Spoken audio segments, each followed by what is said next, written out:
Hi all, welcome to our another cooking video. ഇന്നത്തെ വീഡിയോയിൽ ഞാൻ വളരെ സിമ്പിളായ കാര്യമാണ് ചെയ്യാൻ ആഗ്രഹിക്കുന്നത്. മറ്റൊന്നുമല്ല, നമ്മൾ കപ്പ, കാച്ചിൽ, ചേമ്പ് ഒക്കെ പുഴുങ്ങാറുണ്ടല്ലോ. അപ്പോൾ അതിൻ്റെ കൂടെ നമുക്ക് വളരെ ഈസി ആയിട്ട് ഉണ്ടാക്കാൻ പറ്റുന്ന രണ്ട് ചമ്മന്തിയാണ് നിങ്ങളെ കാണിക്കാനായിട്ട് ആഗ്രഹിക്കുന്നത്. അതെങ്ങനെയാണ് ചെയ്യുന്നതെന്ന് നോക്കാം. ആദ്യം ഞാൻ ചെയ്യാൻ ഉദ്ദേശിക്കുന്നത് നമുക്ക് തൈര് വെച്ച് ചമ്മന്തി എങ്ങനെ ഉണ്ടാക്കാമെന്നുള്ളതാണ്. അതെല്ലാവരും ചെയ്യുന്നതാണ്, എന്നാലും എൻ്റെ വേർഷനിൽ ഞാൻ പറയാം. ഞാനൊരു 1 കപ്പ് തൈര് എടുത്തിട്ടുണ്ട്. അതിനൊരു 5 ചെറിയ ഉള്ളി, അതുപോലെ ഒരു 5 മതി. ഇവിടെ ഞാൻ കാന്താരിയാണ് എടുത്തേക്കുന്നത്. ഇതില്ല എങ്കിൽ നമുക്ക് സാധാരണ പച്ചമുളക്, അത് എരിയുടെ അനുസരിച്ച് എടുക്കുക. ഇത് ജസ്റ്റ് മിക്സിയിലൊന്ന് കറക്കിയെടുത്താൽ മാത്രം മതി. ഞാനത് മിക്സിയിൽ ഒന്ന് ചതച്ച് എടുത്തിട്ടുണ്ട്. അത് ജസ്റ്റ് ഈ തൈരിലേക്ക് ആഡ് ചെയ്യുക.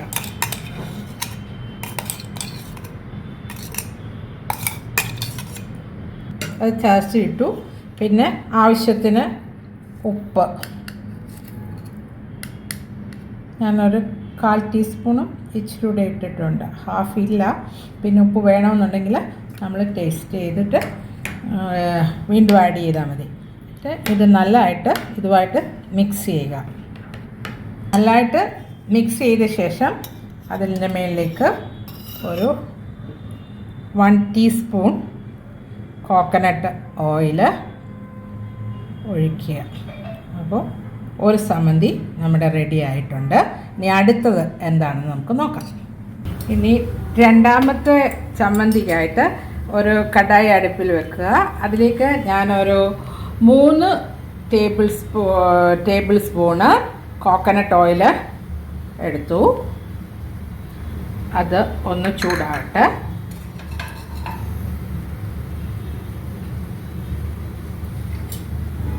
നമ്മൾ ഈ ചൂടായ എണ്ണയിലേക്ക് ഏകദേശം ഞാനൊരു 12 ചെറിയ ചുവന്നുള്ളി 2ആയിട്ട് സ്പ്ലിറ്റ് ചെയ്ത് എടുത്തിട്ടുണ്ട്. അത് ഈ ചൂടായ എണ്ണയിലേക്ക് ഒന്നിടുക.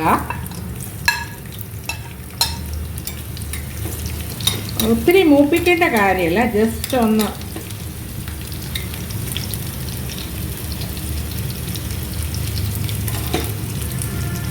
അതിലേക്ക് ഞാനൊരു 4 ചുമന്ന മുളക് അതൊന്ന് മുക്കണ്ട. അതിൻ്റെ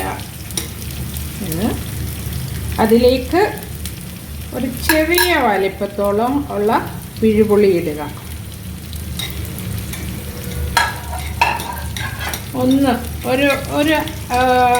ഒരു മിനിറ്റ് വേണ്ട, അതിന് മുമ്പേ. ഇനി ഇതിലേക്ക്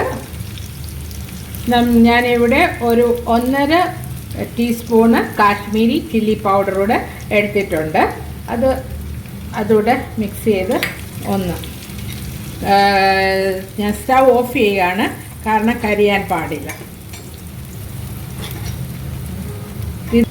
ഇതിനകത്ത് നമ്മൾ ആവശ്യത്തിന് ഉപ്പ് ചേർത്ത് മിക്സിയിൽ നന്നായിട്ട് അരച്ചെടുക്കുക. ഇതൊന്ന് തണുക്കണം. തണുത്ത ശേഷമേ ഇത് ഞാൻ തണുത്തു. ഞാനത് മിക്സിയിലേക്ക് മാറ്റി. ഇതിനകത്ത് കുറച്ച് വെള്ളം ആഡ് ചെയ്തു. അതിനുശേഷം ആവശ്യത്തിന് ഉപ്പ്,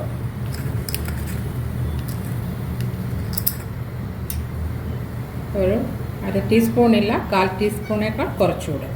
പിന്നെ വേണമെന്നുണ്ടെങ്കിൽ നമുക്ക് ആഡ് ചെയ്യാം. ഇത് അടിച്ച് എടുക്കാം.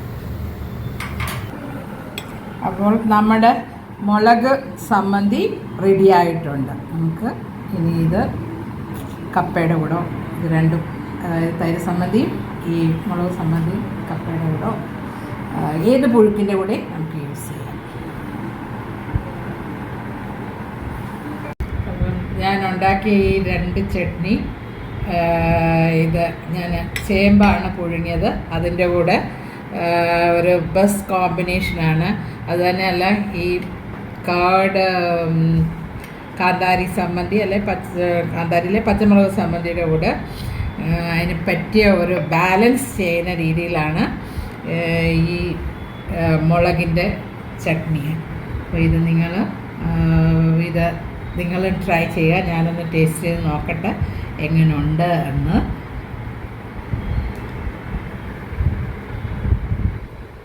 നല്ലതാണ്.